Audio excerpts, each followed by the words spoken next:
Bismillahirrohmanirrohim. Assalamualaikum warahmatullahi wabarakatuh. Perkenalkan, kami dari kelompok 7. Kami akan membahas materi tentang fisika kuantum.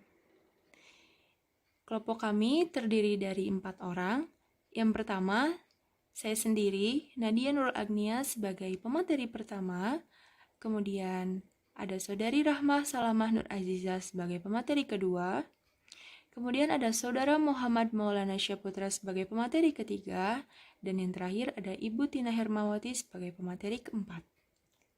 Saya sebagai pemateri pertama akan membahas materi tentang radiasi benda hitam. Saya ingin mengingatkan bahwa jangan lupa membaca doa ya sebelum belajar. Nah, apa itu radiasi benda hitam? Teman-teman ada yang tahu? Nah, radiasi benda hitam itu adalah benda yang bisa memancarkan atau menyerap radiasi gelombang elektromagnetik.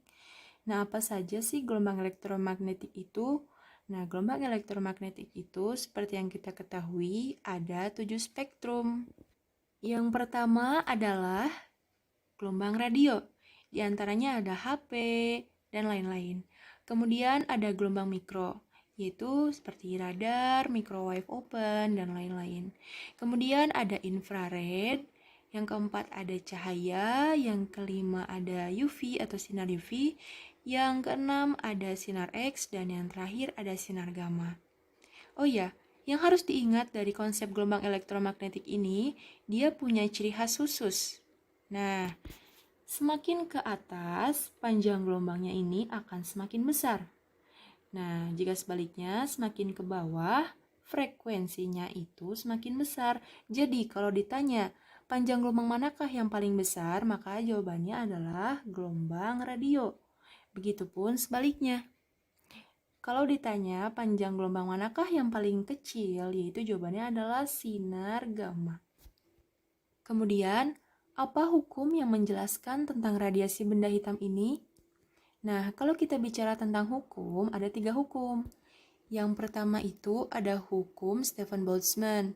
Jadi, Boltzmann ini bercerita mengenai faktor apa saja yang mempengaruhi daya radiasi benda hitam. Misalkan begini, kita punya 2 bola.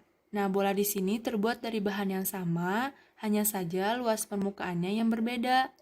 Nah, kalau dilihat dari bentuknya, A1 ini lebih besar daripada A2.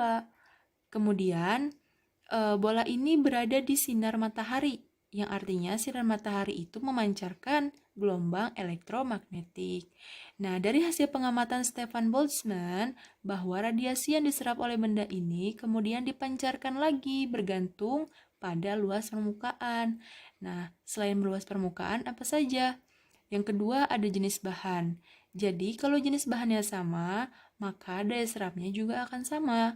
Tetapi jika jenis bahannya berbeda, maka daya serapnya juga akan berbeda, bergantung pada kualitas dari benda hitamnya itu sendiri. Kemudian ada faktor suhu juga sangat berpengaruh.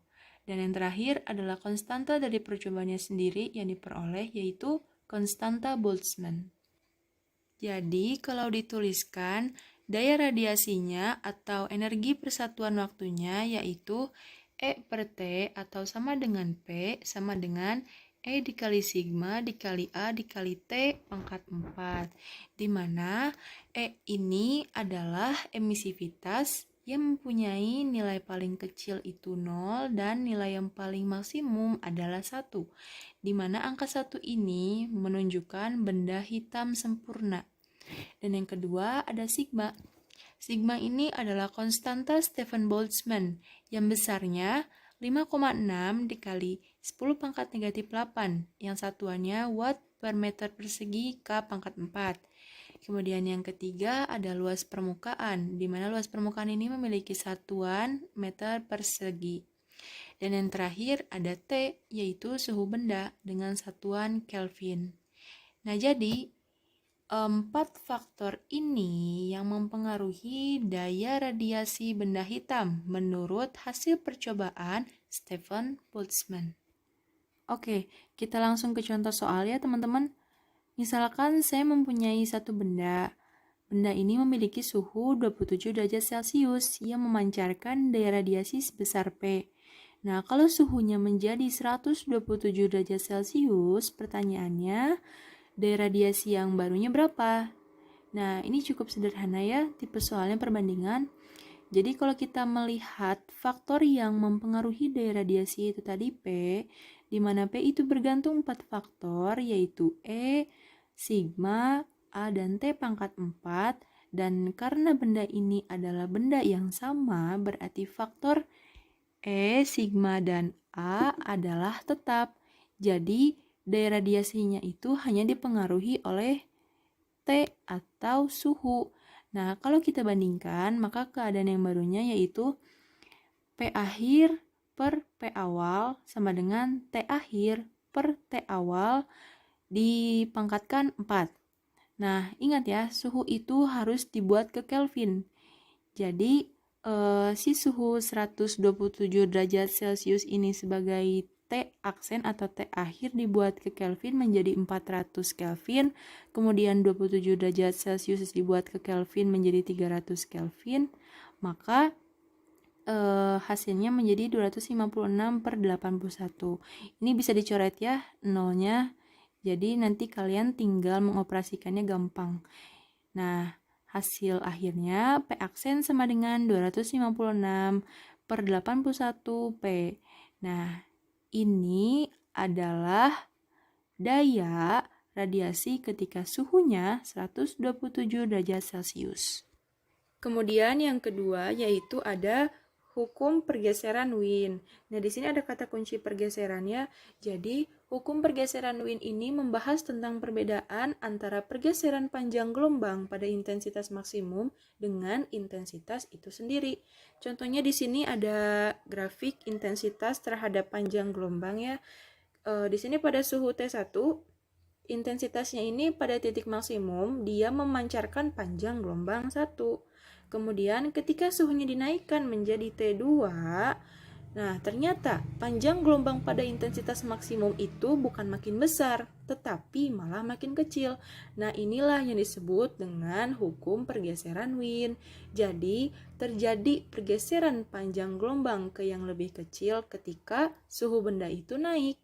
Kemudian, bagaimana hubungan antara suhu dengan panjang gelombang pada intensitas maksimum?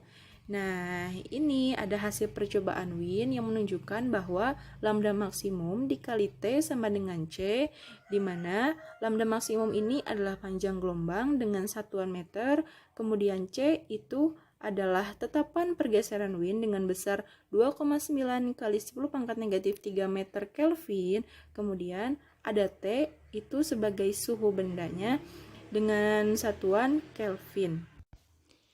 Oke, kita langsung ke contoh soal ya. Di sini diketahui bahwa radiasi bintang X pada intensitas maksimum terdeteksi pada panjang gelombang 580 nanometer.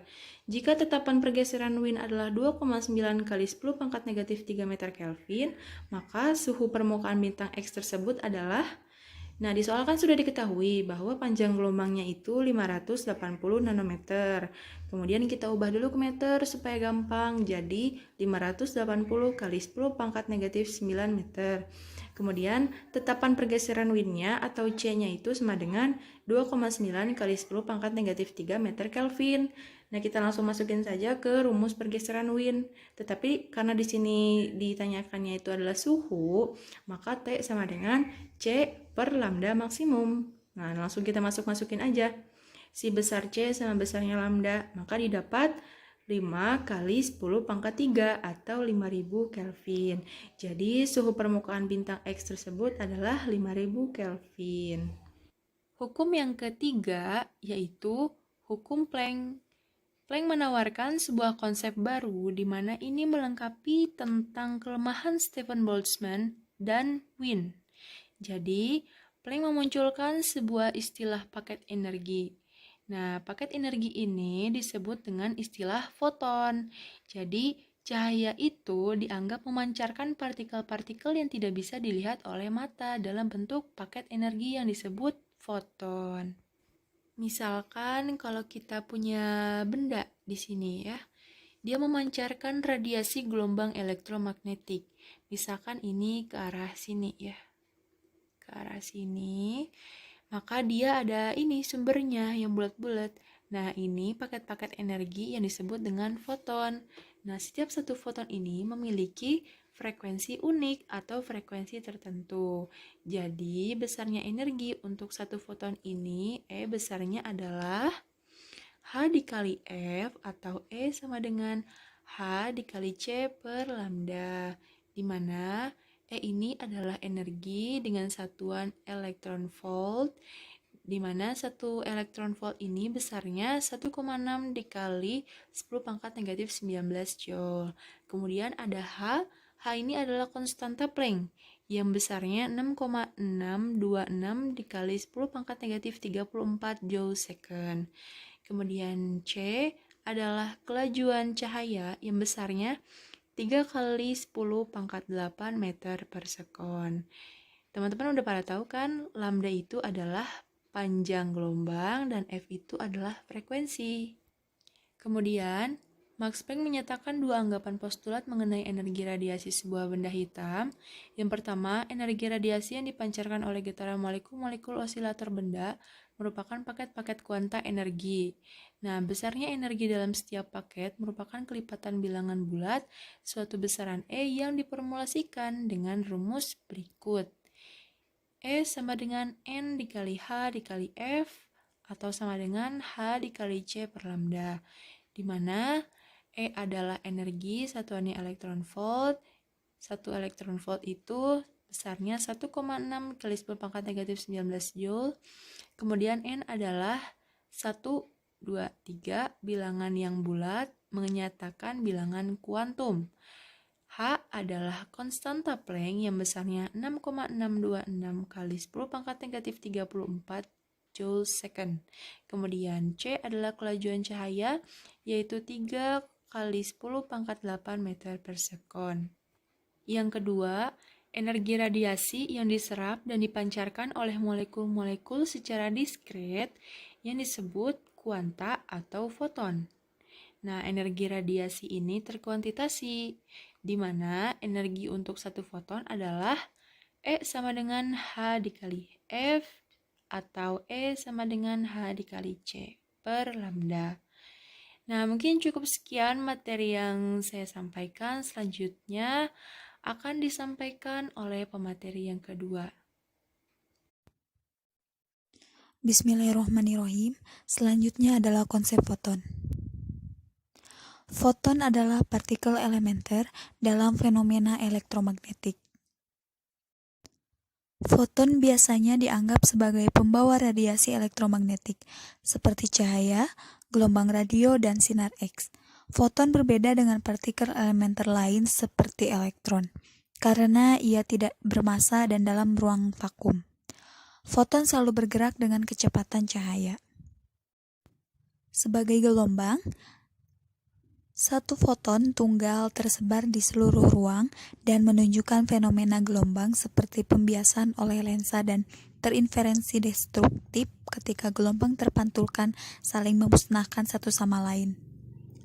Seperti yang sudah Nadia jelaskan, sebagai partikel, foton hanya dapat berinteraksi dengan materi dengan memindahkan energi sejumlah E sama dengan Hc per lambda.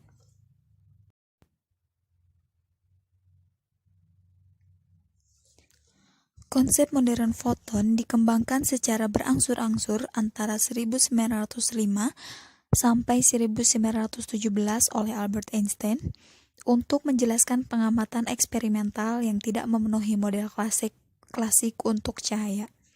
Konsep foton telah membawa kemajuan dalam fisika teoritis dan eksperimental seperti laser, kondensasi Bose-Einstein, teori medan kuantum, dan interpretasi probabilistik dari mekanika kuantum.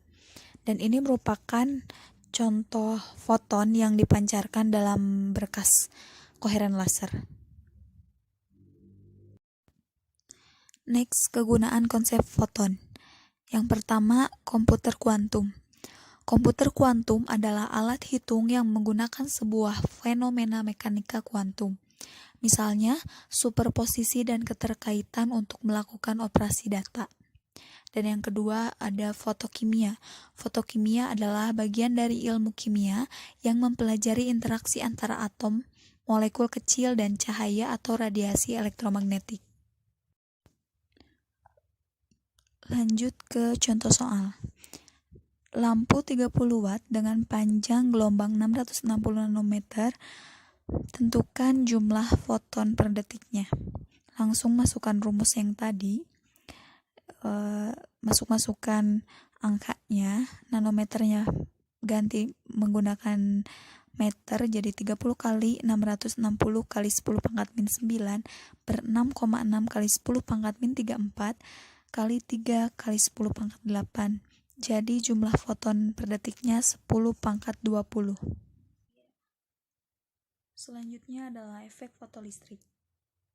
Penemuan efek fotolistrik. Pada tahun 1887, Hertz menemukan efek fotolistrik, yaitu elektron dilepaskan dari logam saat diradiasi oleh cahaya.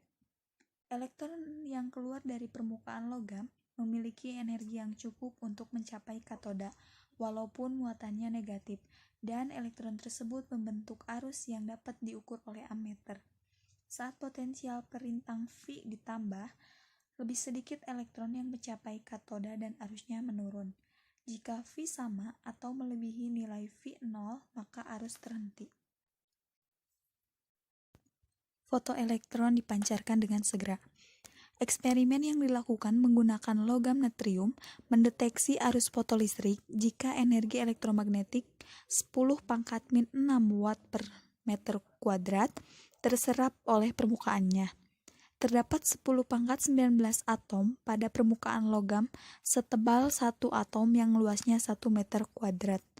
Sehingga jika kita anggap cahaya diserap pada lapisan teratas dari atom-atom natrium, masing-masing atom akan menerima energi rata-rata dengan laju 10 pangkat min 25 watt. Maka dengan laju tersebut diperlukan waktu 1,6 kali 10 pangkat 6 sekon atau 2 minggu untuk satu atom mengumpulkan 1 eV. 1 eV itu 1,60 kali 10 pangkat min 19 joule. eV itu elektron. Elektrovolt. Dan yang terakhir, energi fotoelektron bertambah dengan bertambahnya frekuensi cahaya, bukan intensitasnya.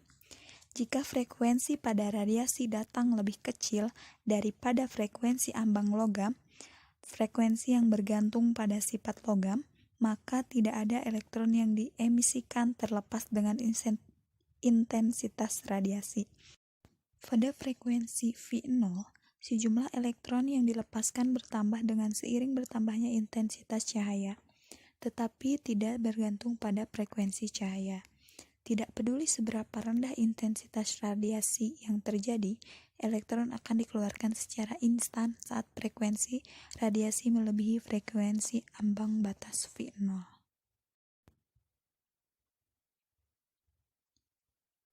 Ini merupakan gambar pengamatan eksperimental efek fotolistrik. Lanjut ke percobaan efek fotolistrik.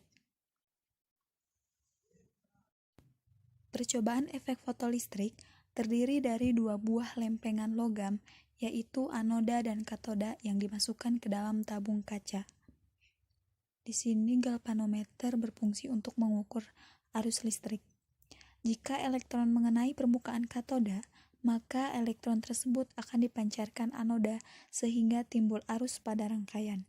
Dengan percobaan efek fotolistrik, kita dapat mengukur laju dan energi kinetik elektron yang terpancar yang bergantung pada intensitas dan frekuensi gelombang cahaya yang datang. Tidak semua radiasi cahaya dapat menimbulkan efek fotolistrik. Efek fotolistrik dijelaskan secara matematis oleh Albert Einstein yang mengacu pada hipotesis Max Planck. Dengan rumus EK max sama dengan HF min W0, di mana EK max adalah selisih energi foton dan energi ambangnya. H-nya itu konstanta Planck 6,626 kali 10 pangkat min 34. F adalah frekuensi, W0 adalah fungsi kerja yang merupakan energi ambang atau energi ikat atom. Langsung ke contoh soal. Pada suatu percobaan efek fotolistrik, diketahui fungsi kerja logam yang digunakan adalah 3 eV. Cahaya yang digunakan sebagai penyinar logam memiliki panjang gelombang dan frekuensi. Tentukan energi cahaya minimal yang dibutuhkan agar elektron bisa terpancar. Pembahasannya, diketahui C-nya 3 kali 10 pangkat 8 meter per sekon, H-nya 36,6 kali 10 pangkat min 34, dan 1 eV-nya itu 1,6 kali 10 pangkat min 19 Joule. Ditanyakannya W0. Jawab, W0 sama dengan 3 eV sama dengan 3 kali 1,6 kali 10 pangkat min 19 Joule sama dengan 4,8 10 pangkat min 19 Joule. Efek Compton adalah peristiwa terhamburnya sinar X foton ketika menumbuk elektron diam menjadi foton terhambur dan elektron. Percobaan efek Compton pada tahun 1923, Compton melakukan percobaan dengan menghamburkan sinar X dengan elektron bebas yang diam. Hasil pengamatannya menunjukkan bahwa setelah keluar dari lempengan, gelombang elektromagnetik mengalami hamburan. Terbukti pada gambar bahwa panjang gelombangnya itu bertambah panjang. Hal itu dirasa aneh karena teori klasik yang ada pada saat itu tidak dapat menjelaskan peristiwa tersebut. Untuk menjelaskan masalah tersebut, Compton menganggap foton atau gelombang elektromagnetik sebagai materi. Assalamualaikum warahmatullahi wabarakatuh. Saya Muhammad Maulana akan melanjutkan materi yang telah disampaikan sebelumnya. Saya akan menjelaskan analisis dan interpretasi efek Compton. Melihat fenomena di samping, Compton menyimpulkan, pertama, foton mempunyai momentum seperti partikel. Yang kedua, proses hambatan adalah tumbukan elastis antara foton dan elektron. Maka, dalam sistematik menyimpulkan dari efek Compton tersebut, lambda F dikurangi lambda I sama dengan H per M0 dikali C dalam kurung 1 dikurangi cos theta. Untuk lambda F merupakan panjang gelombang sebelumnya, dan untuk lambda I merupakan panjang gelombang sesudah tumbukan. Untuk H, konstanta Planck-nya H sama dengan 6,625 kali 10 pangkat min 34, dan yang C merupakan kecepatan cahaya, C sama dengan 3 dikali 10 pangkat 8 meter per sekon. Yang berikutnya merupakan ini adalah sebuah contoh soal tentang efek Compton. Soal tersebut, dalam suatu percobaan di laboratorium fisika seberkas sinar X dengan panjang gelombang 6 kali 10 pangkat min 14 meter menumbuk sebuah proton bermasa 1,67 kali 10 pangkat min 27 kg yang diam. Tentukan panjang gelombang sinar X yang terhambur jika setelah tumbukan sinar X dibelokkan sebesar 120 derajat terhadap arah semula. Nah, yang pertama kita lihat dahulu besaran yang diketahui. Yang pertama besaran lambda sama dengan 6 dikali 10 pangkat min 14 meter. Yang kedua massa 1,67 kali 10 pangkat min 27 kg. Nah, dan juga sudut yang merupakan sudut hamburan sebesar 120 theta sama dengan 120 karena sudutnya cos, maka cos 120 derajat dalam trigonometri yaitu negatif 0,5. Maka yang ditanyakan panjang gelombang sinar X yang terhambur. Nah, yang terhambur tersebut merupakan panjang gelombang setelah atau bukan setelah ya, sesudah panjang gelombang yang pertama. Dalam rumus ini lambda aksen sama dengan lambda ditambah H per M kali C dalam kurung 1 dikurangi cos theta. Nah, maka setelah ada rumusnya, lalu kita masukkan nilai-nilai yang tadi yang berada di atas. Lambda, mengapa saya menggunakan lambda aksen? Karena lambda aksen dengan lambda F itu sama-sama merupakan panjang gelombang foton sesudah tumbukan. Lambda aksen sama dengan 6 dikali 10 pangkat min 14 ditambah 6 kali 6 kali 10 pangkat min 34. Mengapa 6,6? Karena dibulatkan menjadi 6,6 dan per 1,67 dikali 10 pangkat min 27 yang massa di atas. Nah, untuk C-nya 3 kali 10 pangkat min 8 yang sesuai dengan aturan kecepatan cahaya yang seperti dalam slide sebelumnya. Dikali dalam kurung 1 ditambah 0,5 yang hasilnya 6,198 dikali 10 pangkat min 14 meter. Yang selanjutnya materi tentang sinar X. Pada tahun 1895 Wironggen menemukan bahwa sinar dari tabung dapat menembus bahan yang tak tembus terhadap cahaya yang mengaktifkan layar pendek atau film foto. Jika sinar tersebut berupa partikel bermuatan, tidak juga dapat mengamati difraksi atau interferensi sebagaimana yang diharapkan jika berupa gelombang. Dengan Wironggen memberi nama sinar tersebut dengan sinar X. Untuk selanjutnya, prinsip kerja dan fenomena munculnya sinar X. Pertama, sinar X adalah radiasi elektron magnetik yang energinya tinggi sekitar 200 elektron volt sampai dengan 1 mega elektron volt. Yang kedua, sinar X dihasilkan dari interaksi antara elektron eksternal dengan elektron pada kulit atom. Yang ketiga, sinar X memiliki panjang gelombang 5 sampai dengan 10 nanometer, berfrekuensi 1017 sampai dengan 1020 Hz dan energi 103 sampai dengan 106 elektron volt.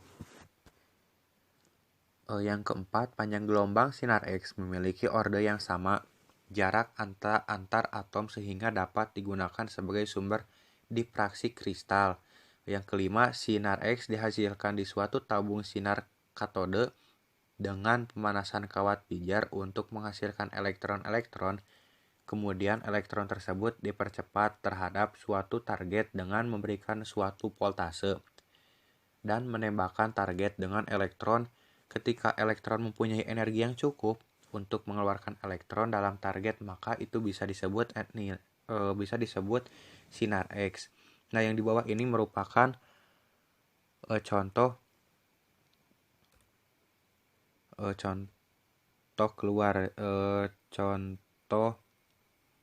merupakan alat yang mengeluarkan sinar X.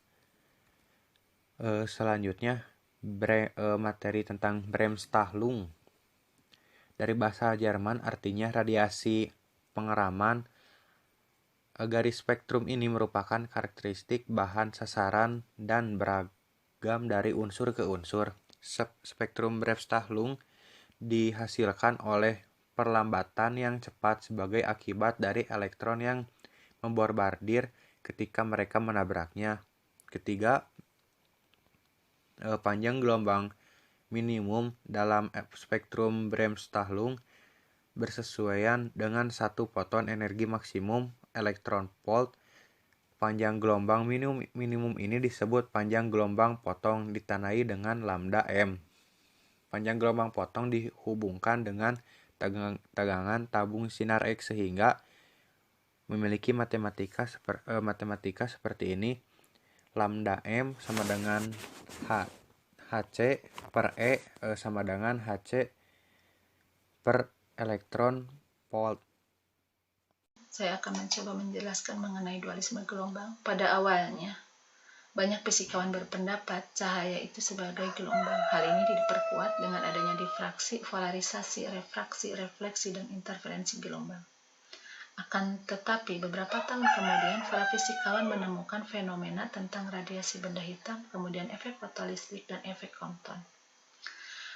Asumsi cahaya sebagai gelombang ternyata tidak dapat menjelaskan fenomena-fenomena tersebut, maka muncullah pendapat bahwa cahaya itu sebagai partikel. Bisa dianalogikan sebagai gambar berikut ya. Yang A, cahaya sebagai gelombang. Cahaya ini akan dipancarkan sebagai rambatan gelombang yang kontinu, tidak terputus ya. Kemudian yang B, cahaya ini sebagai paket-paket energi. Cahaya akan dipancarkan sebagai paket-paket energi.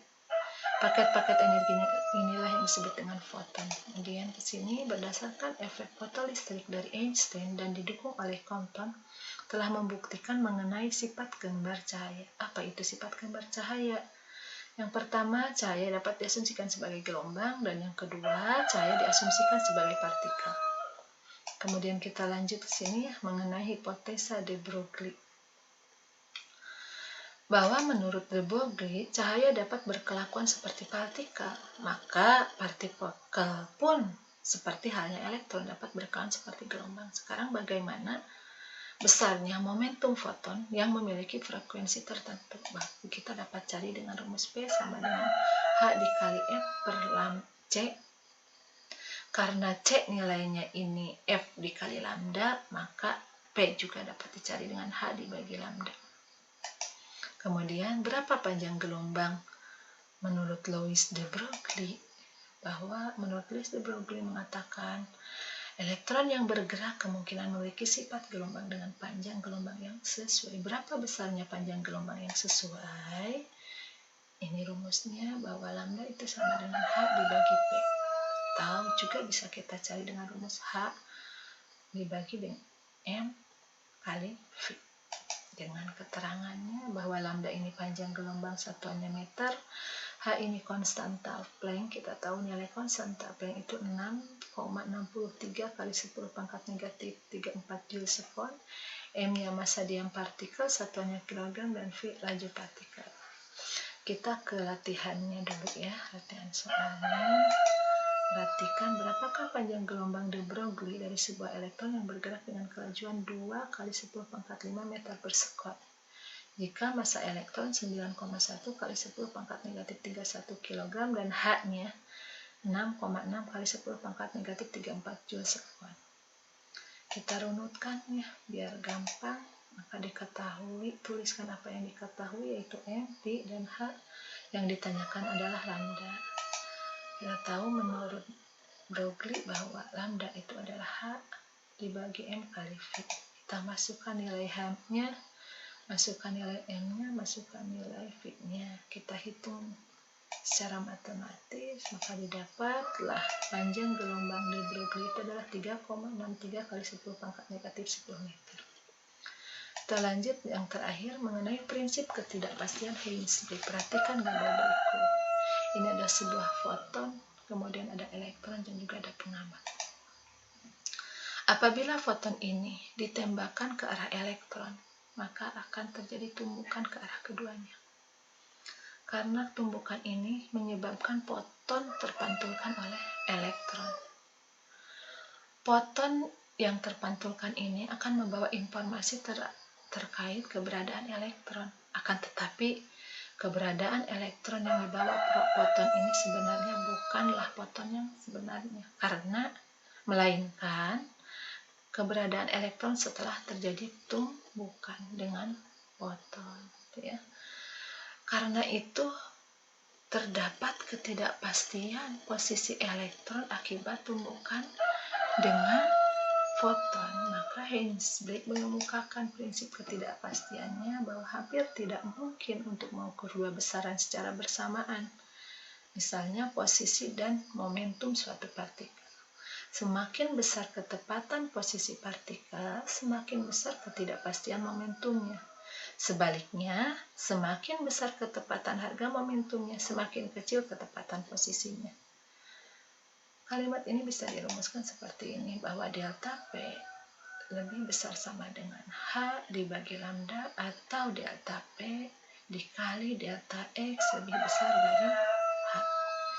Kita ke contoh soal mengenai ketidakpastian Heinz Blake. Contoh pertanyaannya, hasil penelitian pengukuran posisi suatu elektron adalah 2 dikali 10 pangkat negatif 11 meter. Jika diketahui konstanta Planck-nya adalah 6,63 dikali 10 pangkat negatif 34 Joule sekon, tentukan ketidakpastian hasil pengukuran momentum elektron tersebut. Seperti biasa, pada pembahasan kita tulis apa yang diketahui di soal, yaitu lambda dan H, kemudian apa yang diminta di soal, kemudian cari rumusnya, bahwa delta P itu sama dengan delta P lebih dari sama dengan H per lambda. Kita masukkan nilai H-nya, masukkan lambda-nya, maka didapatlah ini. Jadi ketidakpastian hasil pengukuran momentum elektron adalah 3,315 kali 10 pangkat negatif 23 Newton per sekon, ya. Sekian dari kelompok kami. Mohon maaf apabila masih banyak kekurangan dalam penyampaiannya. Wassalamualaikum warahmatullahi wabarakatuh.